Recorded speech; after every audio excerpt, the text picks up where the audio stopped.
Hey guys, good afternoon, More Medic One. Today I've got a little Briggs & Stratton Intech overhead valve, 6.5 horse engine on the bench. And what the problem is the oil level is way overfilled. Here's the problem. A catch can below, and I'm just going to show you. I'm going to take the oil fill plug, and as we can tell how thin that oil is, the gas has made its way into the crankcase. So when this thing is just sitting and you have a faulty float valve or needle and seat inside the carburetor, it kind of acts like a float in your toilet, and whenever the level gets to a certain point, it shuts off. Well, if that valve is bad and that needle and seat is not sealing off, that fuel is going to migrate its way up through the carburetor, and it can actually fill up in here where the air horn is.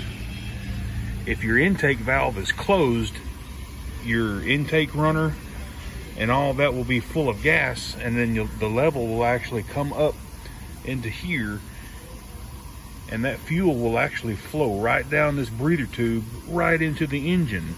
Now, if your intake valve is open, you're going to flood the cylinder with gasoline.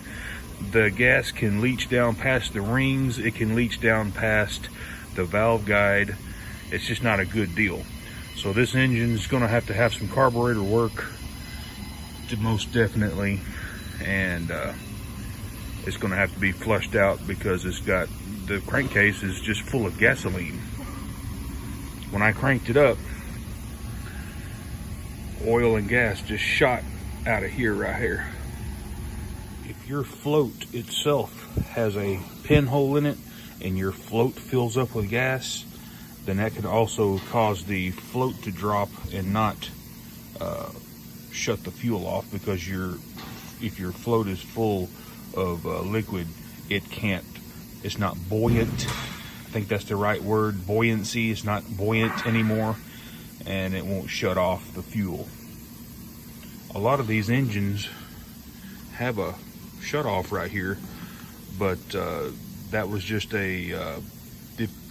an engine that was going to be transported on a trailer or the back of a truck or something. You want to turn that fuel off to keep the vibrations of the road and stuff from fluttering the float inside the carburetor.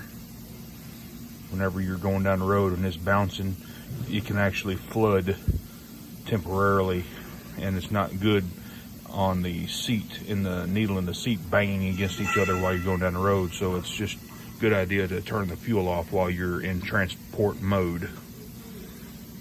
I noticed quite a bit of dirt ingestion on this engine, and I've already cleaned it, of course, but here's the culprit for that. Your air filter may look brand new and clean, but the felt or foam seal that went around this filter is just rotten. As you can see that right there. I'm gonna go ahead and drain this oil. Whoop.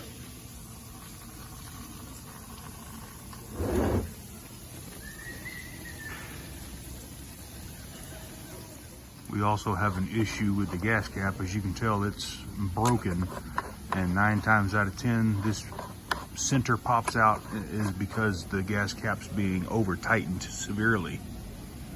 We'll get this one going as soon as parts come in, and we'll be good to go.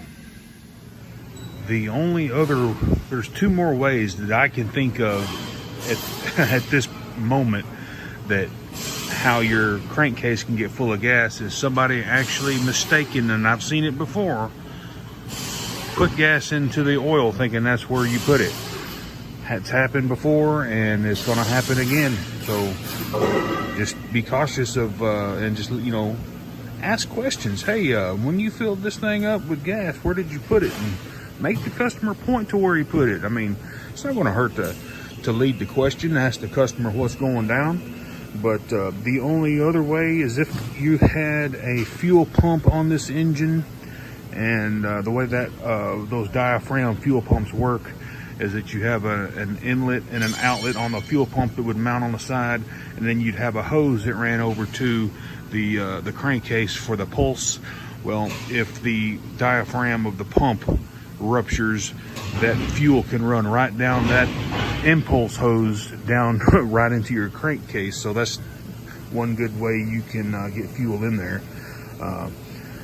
If a fuel pump is wet on that outside vent of the weep holes, no question, I replace it because it's seeping.